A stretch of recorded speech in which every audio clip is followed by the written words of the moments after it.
അപ്പോ വാങ്ങേണ്ട സാധനങ്ങളുടെ ലിസ്റ്റ്? അതിലെന്താ, അതേ പിടിച്ചോ. അരി 4 ചാക്ക്, ബ്രാക്കറ്റിൽ കുതിരമാർക്ക്. ഞാൻ വെക്കുന്ന അരി വെള്ളം കെട്ടുകയോ കുഴഞ്ഞ് കട്ട പിടിക്കുകയോ ചെയ്യാതെ നല്ല വയറ് പോലെ ഇരിക്കണം. അതാണ് കുതിരമാർക്കിന്റെ ഗുണം. 48 മണിക്കൂർ കഴിഞ്ഞാൽ കപ്പൽ തുറമുഖം വിടും. അവന് വേണ്ടി എഴുത്തുകുത്തുകൾ നടത്തി ഒരു തീരുമാനം ഉണ്ടാകുന്നത് വരെ കപ്പലിന് ഇവിടെ കാത്തു നിൽക്കാനാവോ? ഇല്ല. അപ്പൊ പിന്നെ നമുക്ക് എന്ത് ചെയ്യാൻ കഴിയും? നമസ്കാരം. മലയാള ചലച്ചിത്ര രംഗത്ത് തനതായ അഭിനയശൈലി കൊണ്ടും ഗാംഭീര്യമുള്ള ശബ്ദം കൊണ്ടും ശ്രദ്ധേയനായ ഒരു അതുല്യ കലാകാരനായിരുന്നു MS തൃപ്പൂണിത്തുറ. 4 പതിറ്റാണ്ടിലധികം നീണ്ടുനിന്ന അഭിനയ ജീവിതത്തിൽ 200-ലധികം ചിത്രങ്ങളിൽ അദ്ദേഹം വൈവിധ്യമാർന്ന കഥാപാത്രങ്ങളെ അവതരിപ്പിച്ചു. ഒരു സ്വഭാവ നടനെന്ന നിലയിലും ഹാസ്യനടനെന്ന നിലയിലും മലയാളികളുടെ മനസ്സിൽ മായാത്ത മുദ്ര പതിപ്പിച്ച അദ്ദേഹം ചലച്ചിത്ര ലോകത്തിനപ്പുറം സാംസ്കാരിക മേഖലകളിലും സജീവ സാന്നിധ്യമായിരുന്നു. മടത്തിപ്പറമ്പിൽ ശേഷയ്യർ വെങ്കിട്ടരാമയ്യർ എന്ന യഥാർത്ഥ പേരുള്ള MS തൃപ്പൂണിത്തുറ അന്നത്തെ കൊച്ചി രാജ്യത്തിന്റെ ഭാഗമായിരുന്ന തൃപ്പൂണിത്തുറയിലെ ഒരു തമിഴ് ബ്രാഹ്മണ കുടുംബത്തിലാണ് ജനിച്ചത്. തൃപ്പൂണിത്തുറ എന്ന സാംസ്കാരിക നഗരത്തിന്റെ പശ്ചാത്തലം അദ്ദേഹത്തിന്റെ കലാപരമായ അഭിരുചികളെ വളർത്തുന്നതിൽ പ്രധാന പങ്കുവഹിച്ചു. കർണാടക സംഗീതത്തിലും സംസ്കൃതത്തിലുമുള്ള പ്രാവീണ്യം അദ്ദേഹത്തിന്റെ വ്യക്തിത്വത്തെ കൂടുതൽ പ്രകാശപൂർണമാക്കി. കൂടാതെ ജ്യോതിഷത്തിൽ അഗാധമായ അറിവുണ്ടായിരുന്ന അദ്ദേഹം കൊച്ചി മഹാരാജാവിന്റെ കൊട്ടാരത്തിലെ പ്രധാന പാചകക്കാരനായിരുന്ന മുത്തശ്ശൻ വീരരാഘവ അയ്യരിൽ നിന്നാണ് പാചകകലയിലുള്ള താൽപര്യം സ്വായത്തമാക്കിയത്. തന്റെ കരിയർ നാടകത്തിലും സിനിമയിലും സുസ്ഥിരമാക്കിയ ശേഷമാണ് അദ്ദേഹം വിവാഹം കഴിക്കുന്നത്. ഏതാണ്ട് 45-ാം വയസ്സിൽ ഹരിപ്പാട് മുല്ലത്താണത് മഠം ഭാഗ്യലക്ഷ്മി അമ്മാളയെ അദ്ദേഹം ജീവിതസഖിയാക്കി. MS തൃപ്പൂണിത്തുറ തന്റെ ഔദ്യോഗിക ജീവിതം ആരംഭിക്കുന്നത് ഒരു ഗണിതശാസ്ത്ര അധ്യാപകനായിട്ടായിരുന്നു.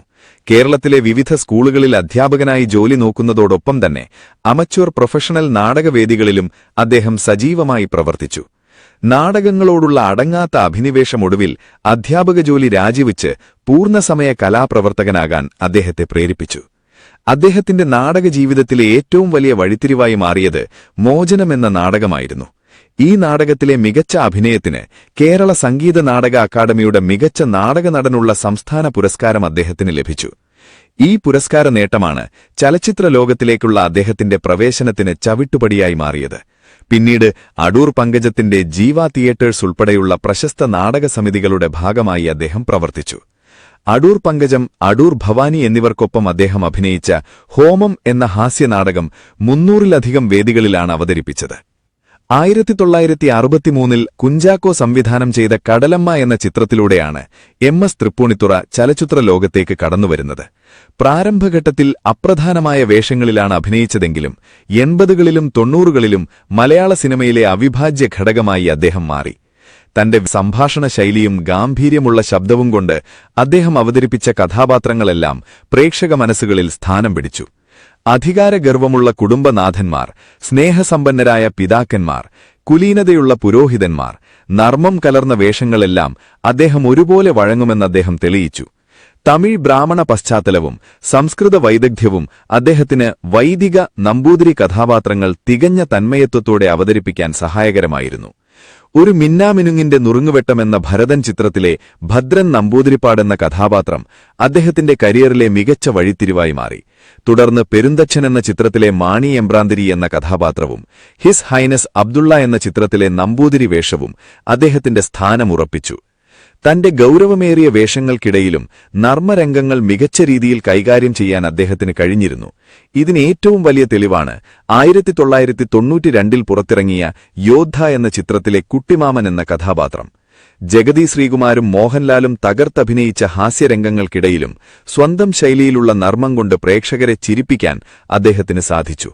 ഗൌരവക്കാരനായ സൈനിക ഉദ്യോഗസ്ഥൻ എന്ന ഭാവവും എന്നാൽ ഉള്ളിൽ ഭീരുവായ ഒരു അമ്മാവൻ എന്ന അവസ്ഥയും അദ്ദേഹം മനോഹരമായി ആവിഷ്കരിച്ചു.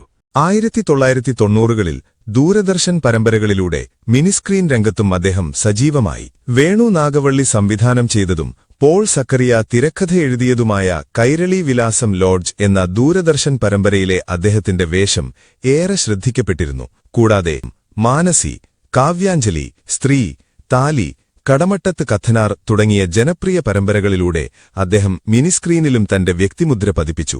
കർണാടക സംഗീതം, ജ്യോതിഷം, പാചകം എന്നിവയിലുള്ള അദ്ദേഹത്തിന്റെ അറിവ് സിനിമയിലെ കഥാപാത്ര രൂപീകരണങ്ങളിലും സഹപ്രവർത്തകരുമായുള്ള ബന്ധങ്ങളിലും പ്രതിഫലിച്ചു.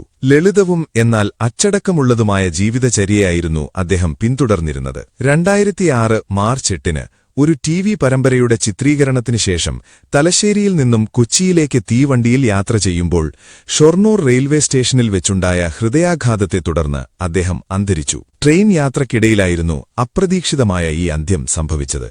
മരിക്കുമ്പോൾ അദ്ദേഹത്തിന് ഏകദേശം 64 വയസ്സുണ്ടായിരുന്നു. ഭൗതികദേഹം തൃപ്പൂണിത്തുറയിലുള്ള അദ്ദേഹത്തിന്റെ വസതിയുടെ വളപ്പിൽ സംസ്കരിച്ചു. മലയാള സിനിമയുടെ സുവർണ കാലഘട്ടത്തിൽ കഥാപാത്രങ്ങളുടെ പൂർണ്ണതയ്ക്കായി സ്വന്തം ജീവിതാനുഭവങ്ങളെയും സാംസ്കാരിക പാരമ്പര്യത്തെയും സമന്വയിപ്പിച്ച നടനായിരുന്നു എം.എസ്. തൃപ്പൂണിത്തുറ. വലിപ്പച്ചെറുപ്പമില്ലാതെ തനിക്ക് ലഭിച്ച ഏതു വേഷവും തന്മയത്വത്തോടെ അവതരിപ്പിക്കാൻ അദ്ദേഹത്തിന് കഴിഞ്ഞു.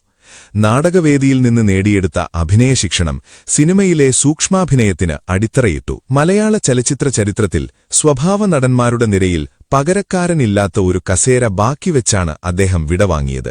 എങ്കിലും അദ്ദേഹം അനശ്വരമാക്കിയ വൈവിധ്യമാർന്ന കഥാപാത്രങ്ങളിലൂടെ മലയാളികളുടെ മനസ്സിൽ അദ്ദേഹം എന്നും ജീവിക്കുന്നു. ഈ വീഡിയോ നിങ്ങൾക്കിഷ്ടമായെങ്കിൽ വീഡിയോ ഒന്ന് ഷെയർ ചെയ്യുക, ഹൈപ്പ് ചെയ്യുക, ലൈക്ക് ചെയ്യുക. പിന്നെ ഈ ചാനൽ ആദ്യമായി കാണുന്നവരാണെങ്കിൽ ചാനൽ ഒന്ന് സബ്സ്ക്രൈബ് ചെയ്യുക. അടുത്ത വീഡിയോയിൽ കാണാം.